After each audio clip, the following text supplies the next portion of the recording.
मैं उपभोग का विरोधी नहीं हूं, लेकिन उसी में चित्त डाल के अपने नाभि चक्र को खराब करने के विरोध में हूं।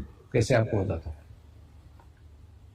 जैसे मेरे को कार खरीदना है, मेरे को कार खरीदना है, ऐसे 2 साल तक तुम सोच रहे हो,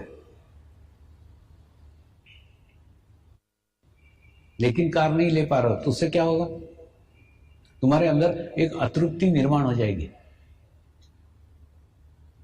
और 2 साल में अतृप्ति निर्माण होने के बाद में अतृप्ति का स्वभाव बन जाएगा। 2 साल बाद तुम मारुति कार खरीद भी लोगे तो भी तुमको लगेगा नहीं, ये तो छोटी है, फिर और बड़ी होना चाहिए। बड़ी भी लोगे, और बड़ी होना चाहिए, और बड़ी होना चाहिए।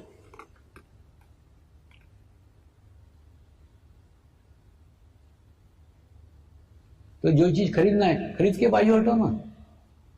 उसके बारे में खूब सोचो मत, विचार मत करो, मेरे को मिलना चाहिए, मिलना चाहिए, मिलना चाहिए। ऐसा जितना सोचोगे तुम्हारा नाभि चक्र उतना पकड़ेगा। नाभि चक्र जितना पकड़ेगा उसके दुष्परिणाम तुम्हारे नाभि चक्र पे आएंगे।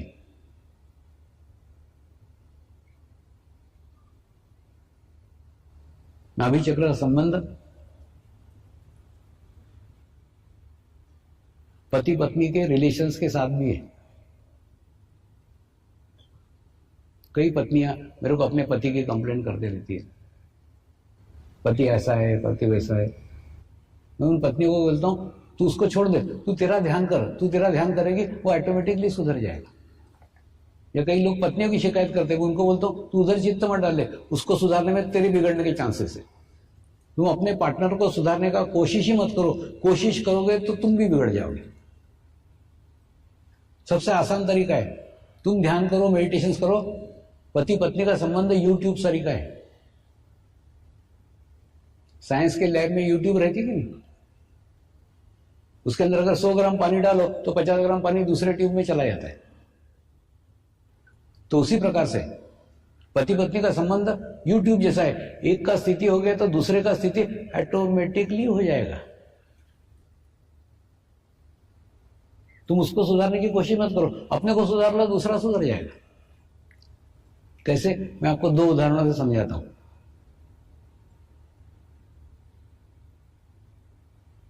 एक टेलर था, उस टेलर की दुकान पे मैं कपड़े सिलवाने के लिए जाता था। ये पहले की बात है ना, अभी तो लोग लाके देते, जो कपड़े देते वो पहन लेता हूं, अभी नहीं, पहले की बात। अभी तो सब कुछ भी नहीं है मेरा, लोग जो लाके देते वो पहन लेते। तो वो दुकान पे जाता था तो वहां पे उसकी स्त्री भी खड़ी रहती थी, उससे भी नमस्कार चमत्कार होता था। और उसके बाद में एक दिन वो सेंटर पे आई और आकर के रोने लग गई। मैंने बोला क्या हो गया? तो बोली, मैंने बोला तेरा पति तो कितना सज्जन है, एकदम सभ्य आदमी लगता है मेरे को। तो बोले स्वामी जी वो दिन में सज्जन है, रात में दुर्जन है। मैंने बोला क्या हो गया? अच्छा बोला था है? बोले नहीं, रात को दारू पी करके आता है और घर में खूब धिंगाना करता है, ये फुट डाल, वो फुट डाल, वो तोड़ डाल, वो मारपीट करता मेरे साथ। तो क्या करूं? ये मेरी समस्या है।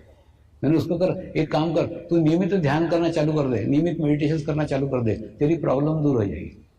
तो बोले मैं ध्यान करूंगी, पति की शराब छूट जाएगी। मैंने क्या, बिल्कुल स्टैम्प पेपर पे लिख के देता हूं, को छूट जाएगी।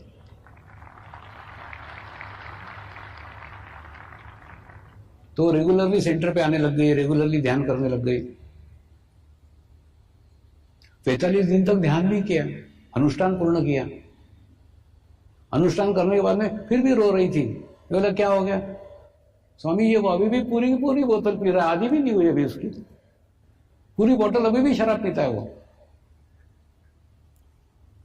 मैं तो रेगुलर ध्यान करती हूं। मैंने उसको कहा तू ध्यान करती है लेकिन तेरा चित्त तो शराबी पति में है ना। अब तू बता, तेरे ऊपर तू इत्र की बोतलें डाल रही है और तेरी नाक तूने गंदे नाली में डाल के रखी, तो तेरे को बदबू आएगी कि खुशबू आएगी? तो बोले बदबू आएगी। मैंने बोला क्यों? क्योंकि मैंने नाक जहां से खुशबू या बदबू आती है वो नाली में डाली इसलिए। बिल्कुल ठीक ऐसा ही 45 दिन के ध्यान करके तो अपने ऊपर अच्छा वाइब्रेशंस ले रही है, लेकिन तेरा चित्त कहाँ है? तेरा अटेंशन कहाँ है? वो शराबी पति में। तो जब तक तू उसमें से चित्त नहीं निकालती, उसकी शराब नहीं छूट सकती। फिर उसके कुछ समझ में आया, उसने पति में से चित्त निकाला और ध्यान करने लग गई, मेडिटेशन करने लग गई। तो एक दिन क्या हुआ, स्कूटर से उसका पति छोड़ने को आया था, और वो आता था, कई बार आता था, स्कूटर में बाहर सिगरेट फूकते हुए बैठता था। एक दिन क्या हुआ, जोर से पानी आ गया तो कहाँ जाए, वो भी घुस गया सेंटर के अंदर। सब लोग ध्यान कर रहे थे, वो भी पीछे बैठ गया, वो भी ध्यान करने लग गया। ध्यान करने के बाद में जब ध्यान समाप्त हो गया तो मेरे पास आया, स्वामी जी आज मैंने भी ध्यान किया। इनकी अच्छी बात है। स्वामी जी मुझे बहुत अच्छा लगा। इनकी अच्छी बात है। स्वामी जी मैं भी ध्यान करना चाहता हूं। इनके करना, किसने रोका है? स्वामी जी मैं रात को दारू पीता हूं। इनके रात को दारू पिया कर, सवेरे ध्यान किया कर। तो बोले चलेगा? इनके दौड़ेगा। इनके आगे आए मेरे चक्कर में। तो उसके बाद में दूसरे दिन से वो सुबह ध्यान करने आने लग गया, ध्यान करने आने लग गया। और बाद में धीरे धीरे वो शराब पीता था ना तो उल्टी हो जाती थी। एक बार हो गई, 2 बार हो गई, 3 बार हो गई। और कभी शराब पीने बैठता था तो ग्लास के अंदर स्वामी जी नजर आते थे।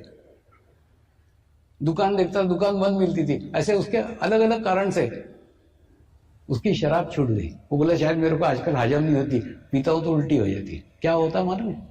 जब आपका नाभि चक्र विकसित हो जाता है ना, कोई भी विजातीय तत्व जो शरीर के लिए उचित नहीं है, तुम लोगे तो वो बाहर फेंक देगा, आपको उल्टी करा देगा। तो उसका नाभि चक्र जैसे विकसित हो गया, उसने वो ये कर दिया, उसकी शराब पूर्णतः छूट गई। माने पत्नी ने ध्यान किया तो पति की शराब छूट गई। पत्नी ने पति को सुधारने का कोशिश नहीं किया, खुद अपनी स्थिति अच्छी की तो उसकी स्थिति ऑटोमेटिकली बदल गई। उसको बदलने की आवश्यकता ही नहीं है। बदमाश पति होते ऐसे नहीं, बदमाश पत्नियां भी होती हैं। एक चीफ इंजीनियर मुझे मिलने को आते थे और वो आकर के अपनी शिकायत करते थे, स्वामी जी मेरे पत्नी के जासूस लगे हुए मेरे ऑफिस में। मैंने बोला क्यों? बोले एक आधी मैडम मेरे कैबिन में आकर के थोड़ी देर बैठ गई ना, तुरंत मेरे घर पे पता चल जाता है कि फलानी फलानी मैडम इतने मिनट तक उनके ऑफिस में थी। घर में पत्नी मेरे को पिटती है। और जिस दिन कोई स्त्री आकर के मेरे कैबिन में बैठ गई कि मैं डरते डरते घर पे आता हूं कि आज पिटाई तो होने ही वाली है, तो मैं ऐसे स्त्री से तंग आ गया हूं। इतनी शंकालु पत्नी है, मैं इसको छोड़ देना चाहता हूं। तो मैंने भी थोड़ी सहानुभूति उसको बताई। मैंने कहा ऐसी पत्नियों को तो छोड़ ही देना चाहिए, लेकिन एक काम करना छोड़ने के पहले तो एक काम कर, अब रेगुलरली उस पत्नी में से चित्त निकाल और 45 दिन ध्यान कर, 45 दिन का अनुष्ठान कर। 45 दिन के अंदर मनुष्य के अंदर सेल का परिवर्तन हो जाता है, चेंज आ जाता है। तेरे में भी आएगा। तो उसने 45 दिन ध्यान किया, मेडिटेशन किया, फिर मेरे को मिलने के लिए आया। मैंने पूछा क्या क्या प्रोग्रेस है, क्या प्रगति है? आजकल सिर्फ गालियां देती है।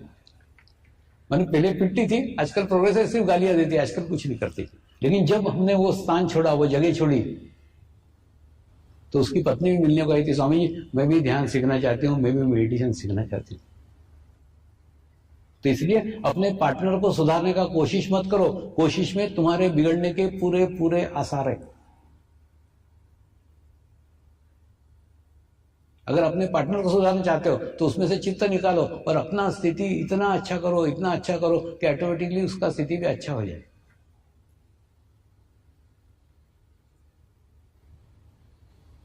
ये नाभि चक्र पे से याद आया, कई बार ना मैं मेरे गुरुओं से झगड़े करता हूं, खूब लड़ता हूं। एक दिन ऐसे ही खूब झगड़ा किया मैंने मेरे गुरुदेव को बोला, तुमने जो ज्ञान, तुमने जो नॉलेज मुझे दिया है, उसमें एक शब्द का हेर फेर न करते हुए वैसा का वैसा मैं समाज को दे रहा हूं। दे रहा हूं कि नहीं दे रहा हूं? बोले हाँ दे रहे। फिर जो प्रगति मेरी हो रही है वो मेरे साधकों की क्यों नहीं होती? या तो मैं बराबर नहीं दे रहा हूं तो वो मुझे बताओ कि मेरी गलती हो रही है, और अगर मैं बराबर दे रहा हूं, मेरी गलती नहीं है, तो फिर वो बताओ कि मेरे साधकों की प्रगति क्यों नहीं हो रही है? मेरे साधकों की वैसी प्रगति चाहिए जैसी मेरी हुई है।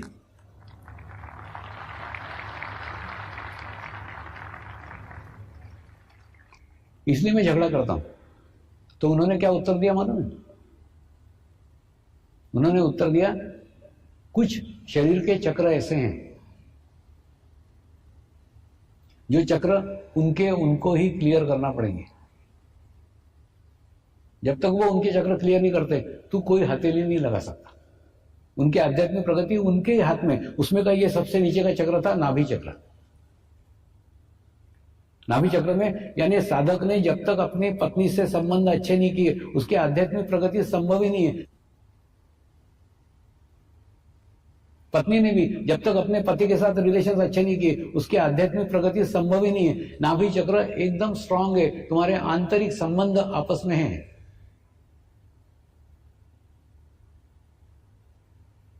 तुम्हारी आध्यात्मिक प्रगति उसके ऊपर डिपेंड है, तुम्हारा पत्नी के साथ कैसा रिलेशन है, पत्नी तुमसे खुश है कि नाराज है, तुम्हारे पति के साथ कैसा संबंध है, पति तुमसे खुश है कि नाराज है, इसके ऊपर तुम्हारी आध्यात्मिक प्रगति निर्भर है। ये सीक्रेट,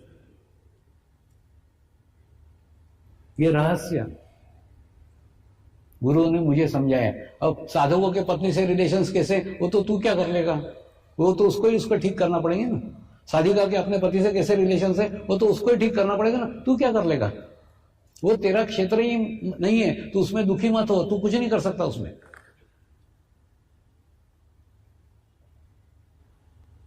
ऐसे ही दूसरा एक चक्र उन्होंने बताया, हृदय चक्र। हृदय चक्र संबंध तुम्हारे मां और तुम्हारे बाप से। तुम्हारे माँ बाप तुमसे कितना खुश है, तुमसे कितना प्रसन्न है, उसके ऊपर तुम्हारी आध्यात्मिक प्रगति निर्भर करती है। आध्यात्मिक प्रोग्रेस निर्भर करती है। तुम्हारे माँ बाप तुमसे खुश है या नहीं है। अगर जीवित है तो उनको खुश करने का प्रयत्न करो, प्रसन्न करने का प्रयत्न करो, और नहीं है तो उनके लिए प्रार्थना करो, उनके लिए प्रेयर करो। जो कुछ तुमसे गलतियां हुई तुम्हारे जीवन काल में उसके लिए क्षमा मांगो, माफी मांगो।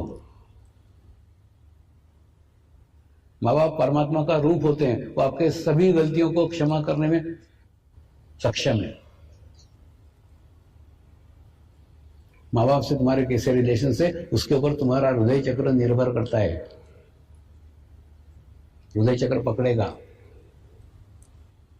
और दूसरा, ये कहानी किससे नहीं है, ये मेरे जीवन के जीवंत अनुभव है। जब मैं इस मार्ग में आया ना तो वो हादसे को समझ करके मेरी मां चल बसी, लेकिन मेरे पिताजी से मेरे रिलेशंस अच्छे नहीं थे। अच्छे नहीं थे मतलब ये मार्ग में आया वो उनको पसंद नहीं था। पहले उन्होंने समझाया, बाद में गालियां दी। तो उसके बाद में जब मैं कोई जंगली लोगों को सिखाता था तो बोलते थे, अंधों में काना राजा, वो जंगली लोगों को कुछ आता जाता नहीं है, तो कुछ तो भी बड़बड़ करता है, वो तेरी सुनते बैठते। उसके बाद में फिर मैं लंदन जाने लग गया, फ्रांस जाने लग गया, जर्मनी जाने लग गया। फिर धीरे धीरे ये सब देख करके उनके अंदर बदलाव आया, उनके अंदर चेंज आया। वो बोले, तेरे ही अंदर कुछ तो भी है, जो इतने सारे देश तेरे को बुलाते हैं, लेकिन मेरे समझ में वो नहीं आ रहा है, तेरे अंदर क्या है।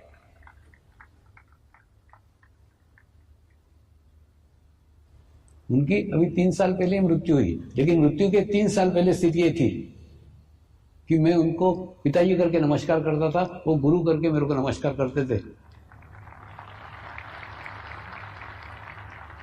मैंने जो बाप जीवन भर विरोधी रहा हो,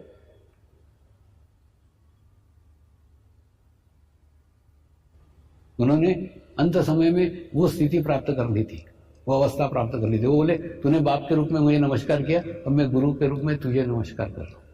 मेरे को नहीं समझ में आ रहा है तू क्या है क्या नहीं, मालूम नहीं, लेकिन कुछ तो ये जो मेरे समझ से परे है, मेरे नॉलेज से परे है, लेकिन इतना समझ में आ रहा है, दुनिया ऐसे ही तुझे नहीं बुलाती, कुछ तो भी तेरे अंदर है जो अलग है, अद्वितीय है। कई बार होते ना, कई घटनाएं होती थी, जैसे आजकल के बच्चों को पतंग उड़ाना नहीं आता, तो मेरे को वो बोलते थे, अरे उनको मालूम था मैं खूब पतंगबाजी करता था पहले, तो बोले, अरे आजकल के औलादों को पतंग नहीं उड़ा के दिखा था जरा। तो मस्त मैदान में आकर के पतंग उड़ा के दिखा रहा था उनको। सब बच्चों को दिखा रहा है। लोग भी बोले क्या बुढ़ा पतंग उड़ा रहा है। और पिताजी मेरे को बोले अब ये पतंग उड़ा रहा है, ये मेरा लड़का है, या 2-2 लाख लोगों को शिविर में लोगों को प्रवचन देता है, वो मेरा लड़का है। मैंने बोला पतंग उड़ा रहा है तुम्हारा लड़का है, प्रवचन दे रहा है वो और कोई है। वो माध्यम है, किसी का लड़का ये तुम्हारा है, जो पतंग उड़ा रहा है तुम्हारा लड़का। तो कहने का मतलब जब पिताजी के अंदर चेंज आया, पिताजी के अंदर बदलाव है, तब जाके आध्यात्मिक प्रोग्रेस हुई है, आध्यात्मिक प्रगति हुई है। तो आप भी आपके माँ बाप से जब तक रिलेशंस अच्छे नहीं कर लेते, जब तक माँ बाप को खुश नहीं करते, माँ बाप को प्रसन्न नहीं करते, आपकी भी आध्यात्मिक प्रगति नहीं हो सकती। और तीसरा चक्र है विशुद्धि। विशुद्धि यश का स्थान है। तुम्हारे भाइयों से, तुम्हारे बहनों से रिलेशंस कैसे, उसके ऊपर तुम्हारी आध्यात्मिक प्रगति निर्भर है।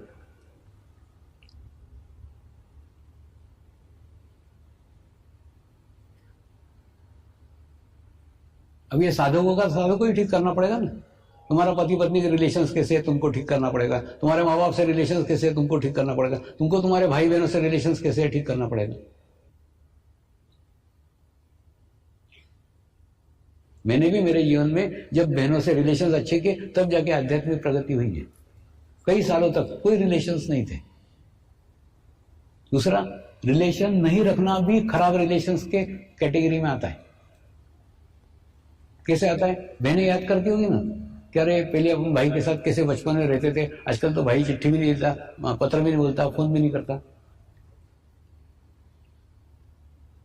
अच्छा, बहनों से रिलेशन अच्छे किए मतलब उनको समर्पण में लाया, ऐसा नहीं है। उनको जिस मार्ग का इच्छा थी, जिस मार्ग में इंटरेस्ट था, उस मार्ग के लिए उनको प्रोत्साहित किया, हेल्प किया, तो ऑटोमेटिकली उनसे रिलेशंस अच्छे हो गए। मेरे को भाई कोई है ही नहीं, तो बहनों से जब रिलेशन अच्छे हुए तब जाके आध्यात्मिक प्रगति हुई। ये जितने बातें बता रहा हूं ना, ये सब मेरे जीवन के जीवंत अनुभव है। कोई पुस्तक से पढ़ करके आपको नहीं बता, पुस्तकें पढ़ता ही नहीं।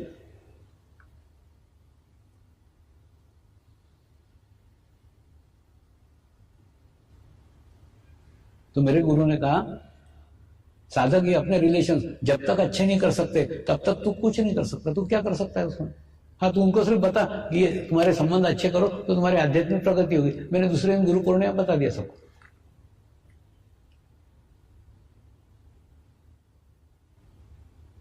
लेकिन मेरी शुद्ध इच्छा है, जैसी मेरी स्थिति है वैसी सबकी स्थिति हो।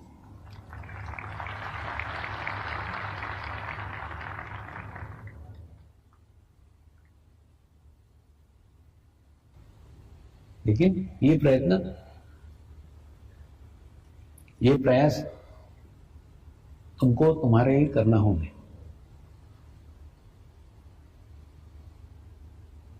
दूसरा, आध्यात्मिक प्रगति के लिए हमारे भारतीय संस्कृति में कई ऐसे माध्यम दिए गए हैं जिनके द्वारा हम हमारी आत्मिक प्रोग्रेस कर सकते हैं। लेकिन उन मार्गों से हम आज विमुख हो गए। जिस प्रकार से उनका अवलंब करना चाहिए वैसा अवलंब नहीं करते।